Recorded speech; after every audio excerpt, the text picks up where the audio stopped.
Alors Angelo, vous nous avez amené votre super imprimante 3D qui est en cours de fabrication d'un petit robot rose. Oui. Un petit point sur les imprimantes 3D, ça vient d'où Alors les imprimantes 3D c'est assez récent. La première fois qu'on entend parler des imprimantes 3D c'est plutôt dans les livres de science-fiction ou alors dans des BD comme Tintin par exemple où il y a un épisode où il y a le professeur Tournesol qui construit une machine. Le lac aux requins, c'est ça, le lac aux requins. Et c'est le Poulos qui va récupérer la machine pour revendre des œuvres d'art. Bon. Finalement, c'est dans les années 80 qu'on entend qu'il y a vraiment la première imprimante 3D qui est créée, plutôt dans le domaine de l'industrie, pour créer des prototypes dans l'automobile. Et c'est en 1984 que le premier brevet est déposé par 3 Français, justement.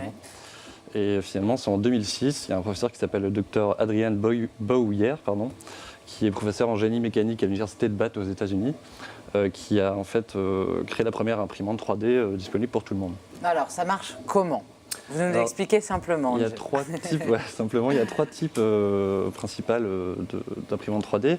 La première, c'est ce qu'on appelle la stéréolithographie. Alors, c'est des mots compliqués, mais c'est assez simple. En fait, c'est un gel qui va être bombardé par des rayons ultraviolets qui va venir solidifier de la matière. Et en fait, ça, on peut former un peu ce qu'on veut avec. Ensuite, il y a une deuxième méthode, en fait, ça va être des lasers qui vont venir solidifier une poudre. Et puis la dernière, comme l'imprimante qu'on a ici, qui en fait fonctionne qui va faire fondre du plastique et faire plusieurs couches. Et qui va faire le petit robot. C'est ça. Alors on s'en sert pour quoi, une imprimante 3D ?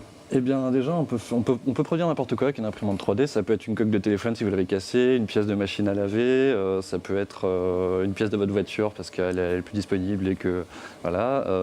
Après, il y a des sociétés aujourd'hui, par exemple, il y a une société russe et française et américaine, il y en a plusieurs qui sont sur ce marché-là, qui arrivent à construire une maison avec une énorme imprimante 3D. Donc c'est vraiment une très grande imprimante. Ce sont des grosses pièces de... C'est ça, avec des matériaux spéciaux, donc là c'est pas du plastique briques, évidemment. C'est un peu comme du ciment et qui arrive à produire une maison, donc une petite maison qui fait quelques mètres carrés. Mais en 24 heures. Donc en 24 heures, on arrive à produire une maison.